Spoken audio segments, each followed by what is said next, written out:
ইসরায়েলীয় লোকেরা অবশেষে তাদের সেই প্রতিজ্ঞাত দেশে প্রবেশ করতে প্রস্তুত, কিন্তু অন্যান্য জাতির লোকেরা ইতিমধ্যেই সেই দেশটা দখল করে রেখেছে। সেই শহরের মধ্যে একটি হলো জিরিহ।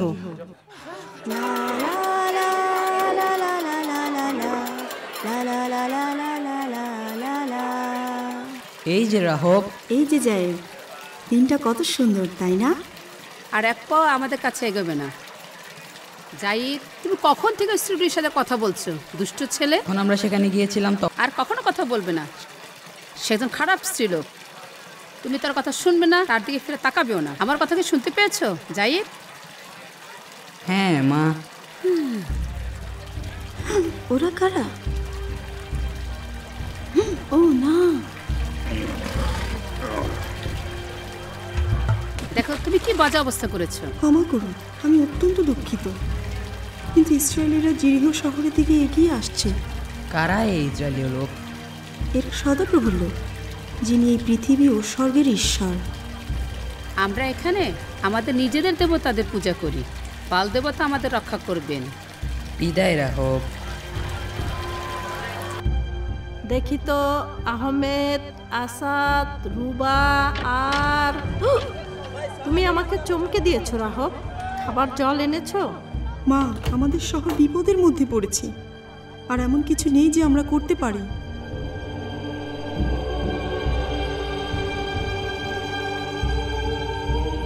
তোমার কথা মতো যদি ইসরায়েলের লোকেরা জিরিহ শহরের কাছাকাছি শিবির স্থাপন করে থাকে, তাহলে আমাদের অবশ্যই যুদ্ধ আরম্ভ করার জন্য নিজেদের প্রস্তুত করতে হবে।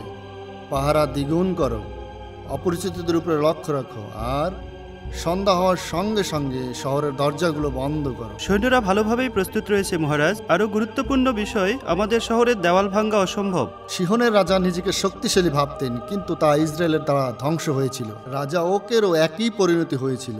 তবে আমি না, আমি কখনো পরাজিত হব না।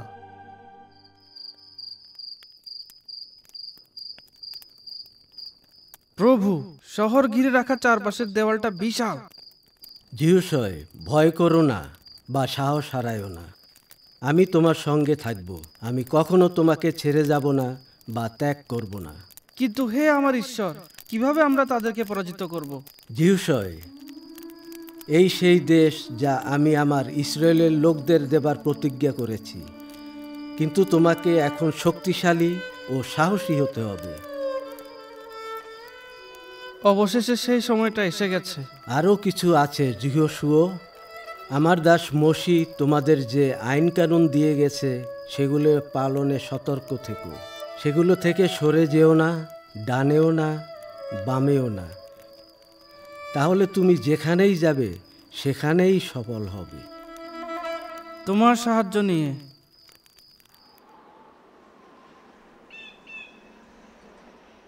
এটা বিশাল আর পাথরের মতো কঠিন। এটা খুবই উঁচু আর পুরো শহরকে ঘিরে রেখেছে। এরকম একটা দেয়াল থাকতে কে জিরিহ দখল করতে পারবে? ঈশ্বরের প্রতিজ্ঞাত দেশটা কিভাবে আমরা দখল করব? আমরা কখনোই তা দখল করতে পারবো না। ঈশ্বরই তা আমাদেরকে দেবেন, আর তিনি আমাকে অগ্রসর হওয়ার আদেশ করবেন।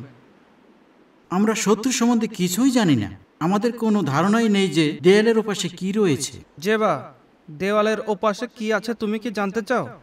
তাহলে নাহরের সঙ্গে কেন তুমি যাচ্ছ না?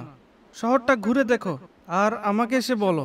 আমাদের উপর ভরসা করো জিহুশুয়। সদরপ্রভু যেন তোমাদের আগে আগে যান। না হোক, আমাদের জলদি করা দরকার। সূর্য অস্ত গেলে তারা দরজাগুলো বন্ধ করে দেবে।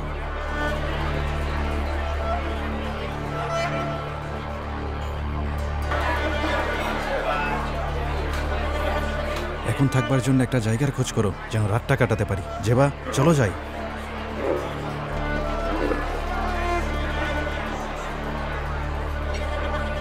রাত হয়ে যাচ্ছে, তোমার যাওয়া উচিত মা। তুমি আমাকে অনেক সাহায্য করেছো।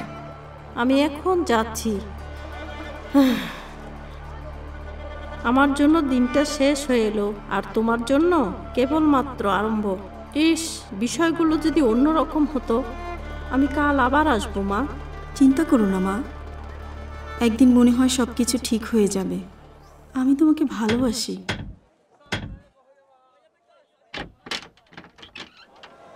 তোমার উপর শান্তি আসুক। আমরা ভ্রমণকারী, আর যে জাতি থেকে আমরা এসেছি তারা বিশাল ও শক্তিশালী। দয়া করে রাতটা কি তোমাদের ঘরে কাটাতে পারি? এটা করো না, তারা ইসরায়েলীয়। দয়া করে ভেতরে আসুন, এখানে আপনাদের স্বাগতম।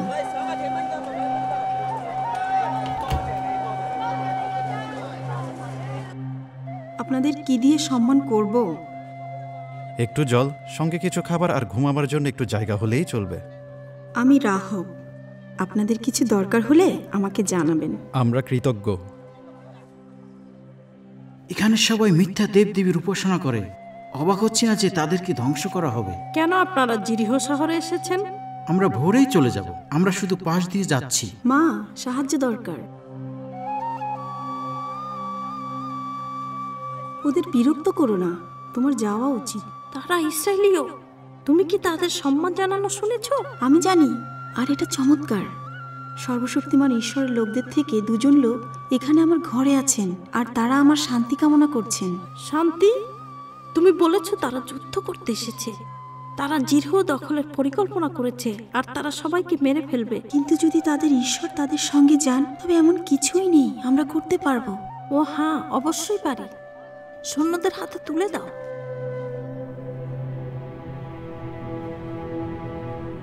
আমাদের সৈন্যরা মেরুদণ্ডহীন।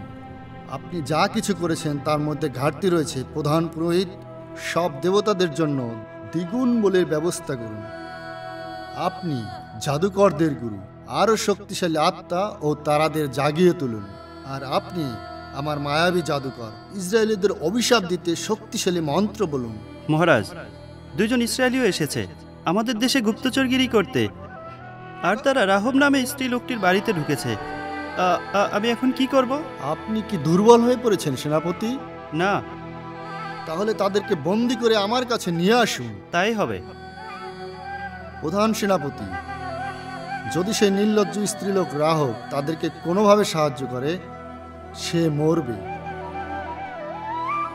অতিথিগণ, যদি আপনারা উপরে ওঠেন তবে নরম ও তুলতুলে আরামদায়ক বিছানা পাবেন। তোমার ঘরের সবচেয়ে নিরাপদ জায়গা কোথায়, যেন অন্যরা আমাদের বিরক্ত করতে না পারে?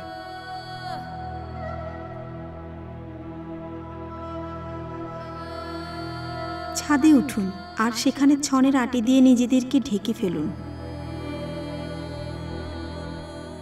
ঈশ্বর যেন তোমাকে পুরস্কার দেন। ধন্যবাদ। মা, কেন তুমি জানলার পাশে দাঁড়িয়ে আছো? তোমার ঠান্ডা লেগে যাবে। আমি দূরে ঘোড়ার আওয়াজ শুনতে পাচ্ছি। সৈন্যরা খোঁজ করার জন্য বেরিয়ে পড়েছে। তাদেরকে বলা দরকার যে আমাদের এখানে দুজন ইসরায়েলীয় রয়েছে, তা না হলে তারা একদিন আমাদেরকেও মেরে ফেলবে। আমি তা করব না। এই লোকেরা স্বর্গের ও পৃথিবীর সৃষ্টিকর্তা ঈশ্বরের দাস। রাজার আদেশ, দরজাটা খোলো। তারা আমাদেরকে খুঁজছে। নাহর, ভয় পেও না জেবা, ঈশ্বর আমাদের রক্ষা করবেন। কিন্তু মা, কিভাবে আমরা ঈশ্বরের বিরুদ্ধে লড়াই করতে পারি? সেই ঈশ্বর আমাদের দেবতা নয় রাহব। তুমি কি তাদের জন্য তোমার জীবন দিয়ে দেবে, নাকি আমাদেরকে রক্ষা করবে? মা, আমি এখন কি করব? তাদেরকে ভিতরে আসতে দাও। পুরো ঘর তল্লাশি করো। আমরা দেখেছি যে দুইজন ইসরায়েলীয় পুরুষ লোক তোমাদের ঘরে ঢুকেছে। হ্যাঁ আমার প্রভু, আর তারা সন্ধ্যা আরম্ভ হতেই চলে গিয়েছিল। যদি স্ত্রী লোকটি মিথ্যা বলে, তাকে মেরে ফেলো। আমি জানি না তারা কারা, আর কোথা থেকেই বা এসেছিল। রাহব, সব বলে দাও। প্রধান সেনাপতি, আমি তাদেরকে ওই পথে যেতে দেখেছি। হয়তো তাদেরকে এখনো ধরতে পারবেন। এই তোমরা নিচে নামো, আমরা তাদের পিছনে ধাওয়া করব।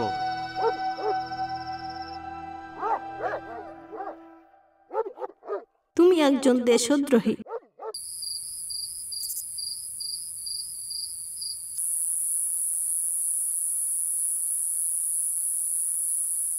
জেবা, কাঁপুনি থামাও। তুমি কি ভয়ে কাঁপছো? না, কেবল একটু ঠান্ডা লাগছে। একটু ঠান্ডা? কিভাবে? এখানে তো বেশ গরম। সৈন্যরা আমাদের প্রায় খুঁজেই পেয়েছিল। সৈন্যরা চলে গেছে। সোজা হয়ে দাঁড়াও জেবা।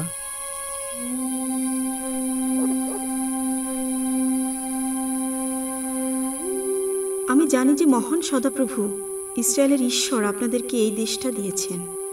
জিরহতে আমরা সকলে আপনাদের ভয়ে এতটাই ভীত যে আমরা কাঁপছি। আপনারা আমাদের ভয় পাচ্ছেন? আমরা শুনেছি কিভাবে ঈশ্বর মিশর থেকে আপনাদেরকে উদ্ধার করার সময় লোহিত সাগরের জলকে শুকিয়ে ফেলেছিলেন, যেন আপনারা তার মধ্যে দিয়ে পার হতে পারেন। কিভাবে ইসরায়েলের একজন শত্রু আমাদের ঈশ্বর সম্বন্ধে এভাবে কথা বলতে পারে? তুমি ঠিক বলেছ রাহব, ঈশ্বরই আমাদেরকে এই মিশর থেকে উদ্ধার করেছেন। নদীর ওপারে কিভাবে আপনারা রাজা সিহন ও ওগের বিরুদ্ধে জয়লাভ করেছেন সে বিষয়েও আমরা শুনেছি। জিরিহ শহরে এমন একজন লোক নেই যার আপনাদের বিরুদ্ধে লড়াই করবার সাহস রয়েছে। রাহব, আমার নিজের লোকদের বিরুদ্ধে যেও না। শোনো মা, ইসরায়েলের এই মহান সত্য ঈশ্বরই এই পৃথিবীর সমস্ত জাতিদের ঈশ্বর। তুমি ইসরায়েলের ঈশ্বরে বিশ্বাস করো? স্বর্গের ও পৃথিবীর ঈশ্বরের নামে আমি আপনাদের কাছে মিনতি করছি, আপনারা প্রতিজ্ঞা করুন যে ঠিক যেভাবে আমি আপনাদের প্রাণ রক্ষা করেছি ঠিক সেভাবে আপনারা আমার মা, আমার বাবা ও ভাইদের জীবন রক্ষা করবেন। প্রতিজ্ঞা করুন যে আমাদেরকে মৃত্যু থেকে রেহাই দেবেন। আমরা কথা দিচ্ছি, যদি তুমি আমাদেরকে ধরিয়ে না দাও রাহব, আমরা আমাদের প্রতিজ্ঞা রক্ষা করব যখন ঈশ্বর আমাদের হাতে জিরহ শহরটা তুলে দেবেন। আমি বিশ্বাসঘাতকতা করব না। আর এখন আসুন। এ কি করেছো তুমি রাহব?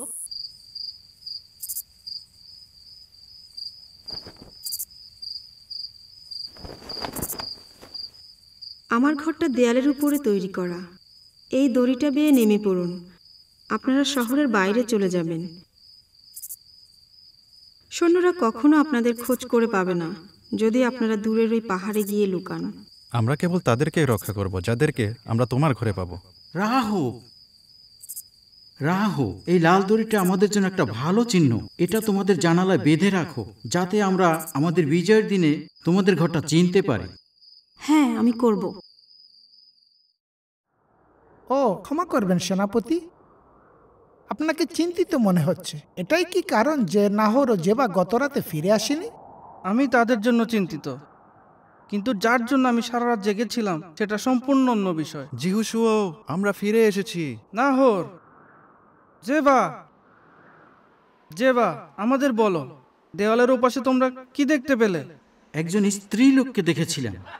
দেখো জেবা, তামাশা করো না। তোমার কাজ এটা ছিল না যে আমাকে বলতে দাও জিহুশুও। একজন স্ত্রী লোককে দেখেছি যার বিশ্বাস আছে, ওখানে ভক্তি আছে, দেয়ালের ওপাশে। বিশ্বাস? ঈশ্বরবিহীন ওই দেশে? এটা সত্যি। রাহব একজন ভিনদেশী স্ত্রীলোক। সে ঝুঁকি নিয়ে সাহায্য করেছে। আমাদের ঈশ্বরের উপর তার বিশ্বাস আছে, আর ঈশ্বরের প্রতিজ্ঞাগুলো সে বিশ্বাস করে। ভারী আশ্চর্যের ব্যাপার তো। আমাকে বলো জেবা, এই স্ত্রীলোক কে? সে কি আমাদের পক্ষে নাকি আমাদের শত্রুদের পক্ষে? যদিও সে ইসরায়েলীয় নয়, তবুও সে আমাদের শত্রু নয়। আমার মনে হয় আমি সব বুঝতে পারছি। কি বলছো জিহুশুও? কিছুদিন আগের ঘটনা। একজন অসাধারণ লোক হাতে তলোয়ার নিয়ে আমার দিকে এগিয়ে আসছিল। আমি বুঝতে পারছিলাম না তিনি কি আমাকে আক্রমণ করবেন নাকি নয়। তাই আমি তাকে জিজ্ঞাসা করলাম, আপনি কি আমাদের পক্ষের নাকি আপনি শত্রু পক্ষের লোক? তিনি ঠিক তোমার মতোই উত্তর দিয়েছিলেন জেবা। তিনি বললেন, আমি এই পক্ষেরও নই, ওই পক্ষেরও নই। তাহলে তিনি কে ছিলেন? জিহুশুও, ঈশ্বর কি আমাদের কিছু দেখাচ্ছেন? তার সৈন্যদল কি কেবল ইসরায়েলীয়দের সৈন্যদল থেকে আরও বড়? তাই তো মনে হচ্ছে। আমার কাছে এখনো সব উত্তর নেই, কিন্তু একটা বিষয় আমি নিশ্চিত যে যুদ্ধের সেই দিন ঘনিয়ে এসেছে।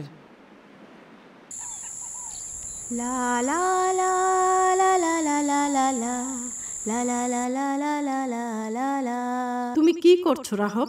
আমি এই দড়িটা ঝুলাচ্ছি। এটা সেই প্রতিজ্ঞার চিহ্ন যা ইসরায়েলীয়রা আমার কাছে করেছিল। অনেকটা তোমার বিশ্বাসঘাতকতার চিহ্নের মতো।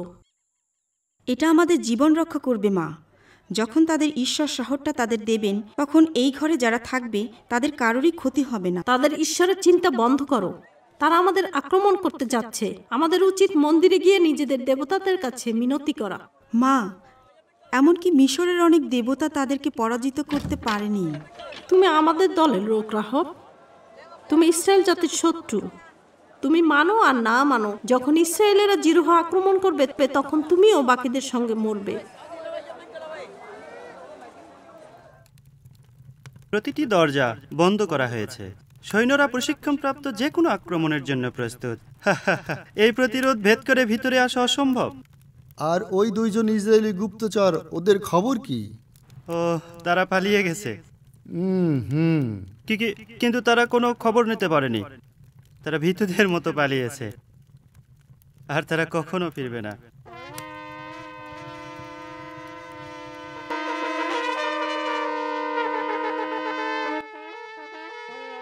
দেখুন, সেই ভীতুরা ফিরে এসেছে সেনাপতি।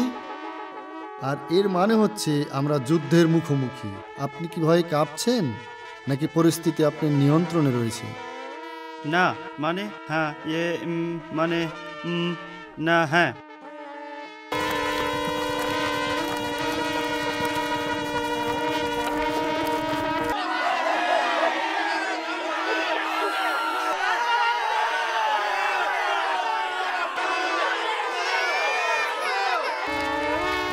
তাহলে আজই সেদিন। রাহব, আমি, দরজা খোলো তাড়াতাড়ি। যাই, তুমি এখানে কি করছো? আমার খুব ভয় লাগছে, আমি আমার মাকে খুঁজে পাচ্ছি না। আমার কথা শোনো যাই, যদি সত্যিই যুদ্ধ লেগে যায় তবে আমার ঘরে এসে লুকিয়ে থেকো। আমি প্রতিজ্ঞা করছি যে তোমার সঙ্গে খারাপ কিছু ঘটবে না। মাকে খুঁজতে হবে। এটাই আমাদের সুবর্ণ সুযোগ। যদি আমরা গেট ভেঙে ভিতরে ঢুকি তাহলে আমরা তাদেরকে ধরে অবাক করে দেব। তুমি একজন ভালো যোদ্ধা জেবা, কিন্তু ঈশ্বরের আদেশ পরিষ্কার ছিল, আর তিনি আমাদের প্রধান সেনাপতি।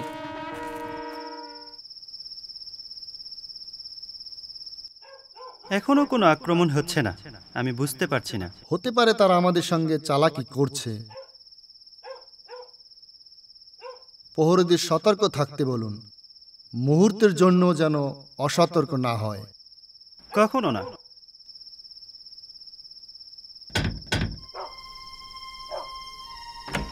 মা, আমি জানি তুমি কথা বলতে চাও না, কিন্তু আমি মিনতি করছি তুমি পরিবার নিয়ে আমার ঘরে চলে এসো। কিন্তু আমরা তো এখানে ভালোই আছি, কেন আমরা তোমার ঘরে যাব?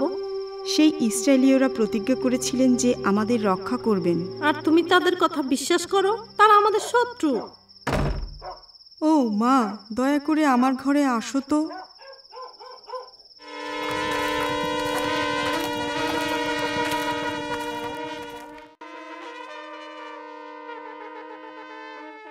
আমি বিরক্ত হয়ে উঠেছি। আমরা 6 দিন ধরে এই আজগুবি ঘুরতে থাকা দেখেই চলেছি। আজ 7ম দিন, ঠিক না সেনাপতি? ঠিক বলেছেন, কিন্তু আজ ব্যতিক্রম দেখছি। অন্য 6 দিন তারা কেবল একবার ঘুরে এসেছে, আজ তারা এর মধ্যে 3 বার ঘুরে এসেছে। ও, আমার মাথাটা ভন ভন করছে। আজ 3 বার হলো? তাহলে মন্দিরে আরো বেশি করে বলি দেন, আরো শক্তিশালী আত্মাদের সঙ্গে কথা বলুন। ইসরায়েলিদের বিরুদ্ধে আপনাদের সবচেয়ে কার্যকরী অভিশাপ আমার দরকার।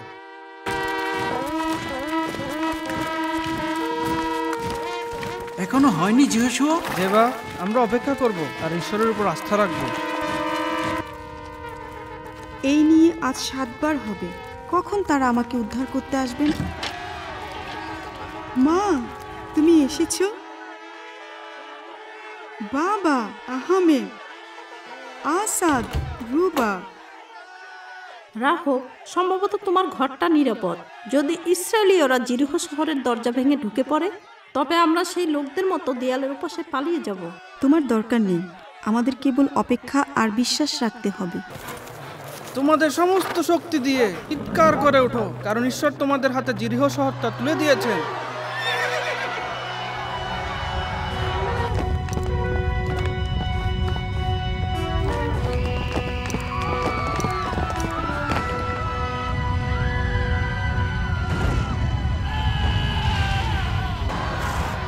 আর এখন শহরটা দখল করো।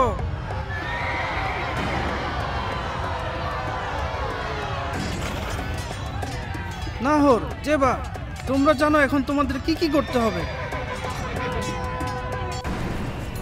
আমার রাজ্যটা চুরমার হয়ে যাচ্ছে আর আপনি দাঁড়িয়ে আছেন, কিছুই করবেন না। দেওয়ালটা এভাবে ভেঙে পড়বে তা কখনো ভাবতে পারিনি। ইসরায়েলীয়দের উপরে অভিশাপ পড়ুক।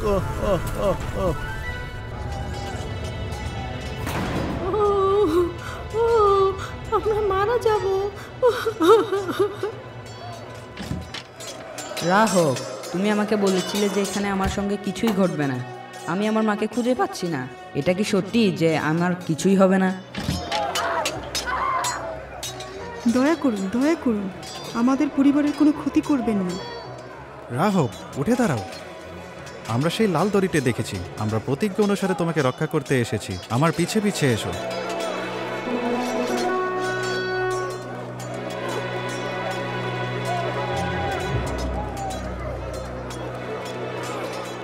আমিও কি রক্ষা পেতে পারি? তুমি রাহাবের ঘরে আছো, ঠিক? তুমিও এসো।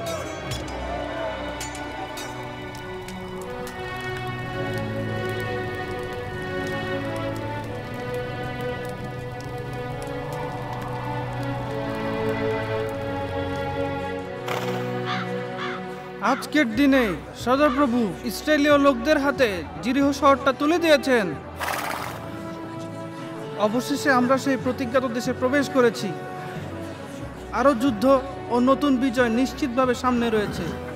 এখন আগের চেয়ে আমরা আরও বেশি করে জানি যে আমাদের উদ্ধার ঈশ্বরের কাছ থেকেই আসে। আমার প্রভু, আমি আপনার কাছে কৃতজ্ঞ, আমার ও আমার পরিবারের জীবন রক্ষার জন্য। যেখানেই আপনি যাবেন, স্বর্গের ও পৃথিবীর ঈশ্বর যেন আপনার সঙ্গে থাকেন। আর এখন আমার মা, আমার বাবা, আমার পরিবার আর আমি নদীর ওপারে আশ্রয় নিতে চাই। রাহব, তোমার বিশ্বাস সত্য ঈশ্বরের উপরেই রয়েছে। প্রতিজ্ঞা রক্ষাকারী ঈশ্বরকে কিভাবে আমি বিশ্বাস না করে পারি? এখানে আমাদের সঙ্গে জীবন যাপন করো। ও, আমরা পারবো? আমরা কি সত্যিই থাকতে পারবো? কিন্তু কেমন করে আমার মতো এমন একজন শত্রু আপনাদের সঙ্গে থাকতে পারে? তোমার মতো একজন বিশ্বাসী স্ত্রীলোক আমাদের শত্রু হতে পারে না।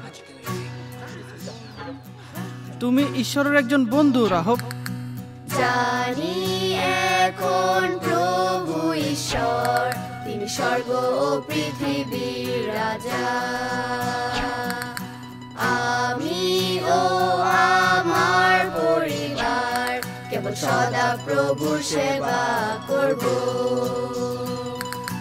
সদা প্রভু নেবান সর্বশক্তিমান ও সত্য জানবে প্রত্যেক জাতি ও বংশগণ। সমর্পণ করি নিজেকে, পিতা তোমাকে ভালোবেসে যাব।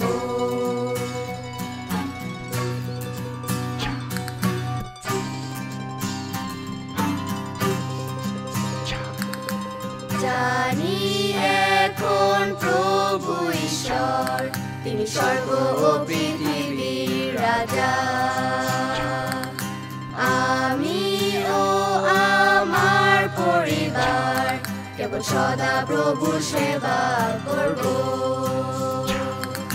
সদা প্রভু নেবান সর্বশক্তিমান ও সত্য জানবে প্রত্যেক জাতি ও বংশগণ।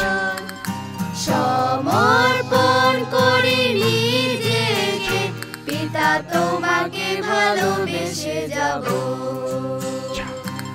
সদা প্রভু নেবান সর্বশক্তিমান ও সত্য জানবে প্রত্যেক জাতি ও বংশগণ। সমর্পণ করি নিজেকে, পিতা তোমাকে ভালোবেসে যাব।